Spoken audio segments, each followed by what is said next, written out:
Assalamualaikum warahmatullahi wabarakatuh. Hello everyone, how are you today?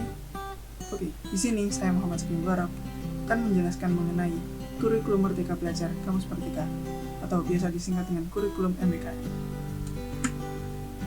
Sebelum memasuki MBKM, kita sepertinya harus mengetahui konsep dasar kurikulum. Kurikulum secara terminologis dapat didefinisikan sebagai sejumlah materi pendidikan yang harus ditempuh dan diselesaikan oleh peserta didik agar dapat mencapai tujuan yang sudah ditetapkan. Adapun konsep dasar kurikulum menurut Sutrisno itu terdapat 3. Yang pertama, kurikulum sebagai substansi, kurikulum sebagai sistem, dan kurikulum sebagai bidang. Selanjutnya, pengembangan kurikulum berasaskan pada 5 asas, yaitu yang pertama asas agama, asas filosofis, asas psikologis, asas iptek, dan yang terakhir asas teknologis.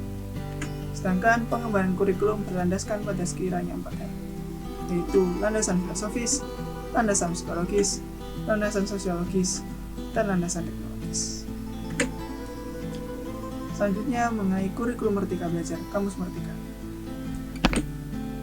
Kurikulum MBKM ini merupakan kebijakan Kemendikbud, yaitu oleh Menteri Nadiem Makarim. Adapun kurikulum ini dilatar belakangi oleh menyiapkan mahasiswa dalam menghadapi dinamika yang ada seperti dinamika sosial, dinamika budaya, politik, teknologi, dan segala macamnya. Nah, diharapkan mahasiswa dapat menjawab tantangan-tantangan tersebut. Sedangkan program utama dari MBKM ini yaitu yang pertama pembukaan program studi baru, perubahan sistem akreditasi perguruan tinggi, kemudahan perguruan tinggi negeri menjadi berbadan hukum, dan hak belajar 3 semester di luar program studi.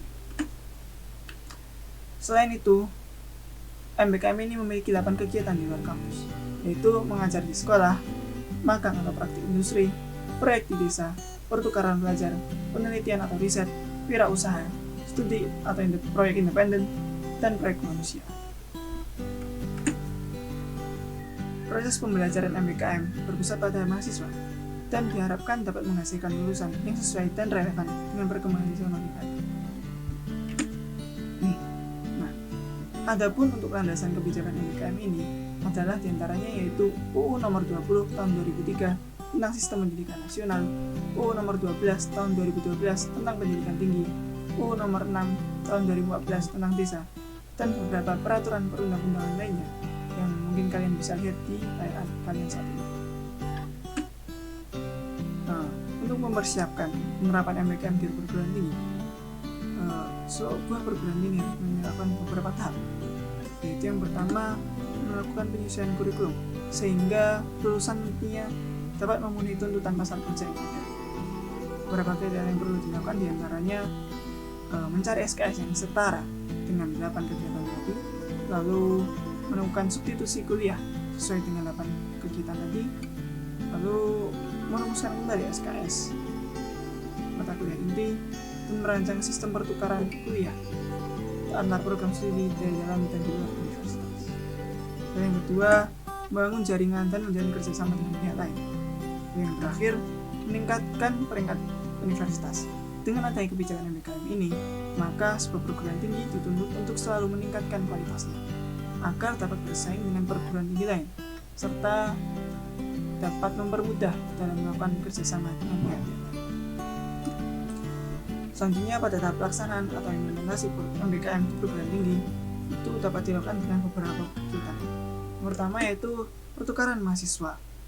Program ini dapat dilakukan baik antar program studi dalam kampus atau di luar kampus. Nah, tujuan dari adanya kegiatan ini itu yang pertama mengembangkan wawasan mahasiswa tentang Bhinneka Tunggal Ika, membangun persahabatan antar program studi, lalu menyelenggarakan transfer ilmu, dan meningkatkan mutu lulusan melalui penguasaan akademik lingkungan knowledge, skill of thinking, management skill, dan communication skill. Dan yang kedua ialah magang usaha. Tujuan dari program ini yaitu menumbuhkan minat berwirausaha mahasiswa, membuka peluang untuk menghasilkan karya kreatif dan inovatif, mengurangi masalah pengangguran intelektual, dan meningkatkan kualitas lulusan melalui berbagai keterampilan. Dan yang ketiga yaitu pengenalan lingkungan sekolah atau PLP. Program PLP ini dilakukan dengan mewajibkan setiap mahasiswa mengikuti program PLP. Program ini dilaksanakan di sekolah-sekolah seperti SD, SMP, hingga SMA. Ataupun tujuannya yaitu pengenalan lingkungan sekolah dalam beradministrasi akademik dan pembelajaran, meningkatkan kualitas lulusan melalui hard skill dan soft skill, memperkuat pembekalan mahasiswa sebagai calon peneliti. Yaitu KKN tematik. KKN tematik merupakan salah satu bentuk pendidikan dengan memberikan pengalaman belajar mahasiswa untuk bersosialisasi langsung di masyarakat dengan tujuan mengidentifikasi potensi yang ada dan menangani masalah yang ada di masyarakat sehingga diharapkan mampu mengembangkan potensi daerah tersebut. Lalu yang terakhir ya, bakti sosial. Bakti sosial ini diharapkan peserta didik dapat menjadi mahasiswa yang unggul dan menjunjung tinggi nilai kemanusiaan, melatih mahasiswa untuk memiliki kepekaan sosial, mendukung dan memperkuat program penyelesaian masalah sosial. Lalu yang terakhir, mengedukasi masyarakat tentang penyelesaian masalah sosial. Selanjutnya mengenai pembahasan MBKM ini, tentu tidak lepas dengan pembahasan mengenai minat mahasiswa. Berdasarkan penelitian yang dilakukan di UNUSA pada mahasiswa Fakultas Kesehatan dan Non-Kesehatan, lebih dari 80% mahasiswa sangat tertarik dengan adanya kebijakan MBKM ini.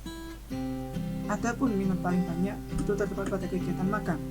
Hal ini dikarenakan program magang akan memberikan pengalaman yang cukup kepada mahasiswa di dunia kerja, sehingga hal tersebut dapat meningkatkan berbagai keterampilan mahasiswa berupa soft skill maupun hard skill. Adapun ada manfaat kebijakan adanya MBKM ini, yang pertama memberikan kompetensi tambahan, yang kedua sesuai dengan kebutuhan lulusan di masa mendatang, dan yang ketiga meningkatkan soft skill dan hard skill. Evaluasi yang dilakukan pada pembelajaran dan kebijakan MBKM ini yaitu dilakukan melalui monitoring evaluasi kegiatan dan laporan hasil kegiatan. Nilai hasil evaluasi pembelajaran bersumber dari dosen pembimbing dan pendamping kegiatan, yaitu guru pamong, mentor usaha, dan lain-lain. Jadi kesimpulannya, adanya kebijakan Merdeka Belajar di Kampus Merdeka ini tentunya membawa angin segar bagi pendidikan Indonesia.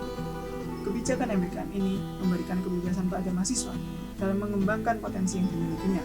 Selain itu, dengan adanya kebijakan ini akan meningkatkan kompetensi lulusan yang sesuai dengan perkembangan zaman ini. Sekian apa yang dapat saya sampaikan. Semoga bermanfaat. Terima kasih atas perhatiannya. Kurang dan lebihnya mohon maaf. Wassalamualaikum warahmatullahi wabarakatuh.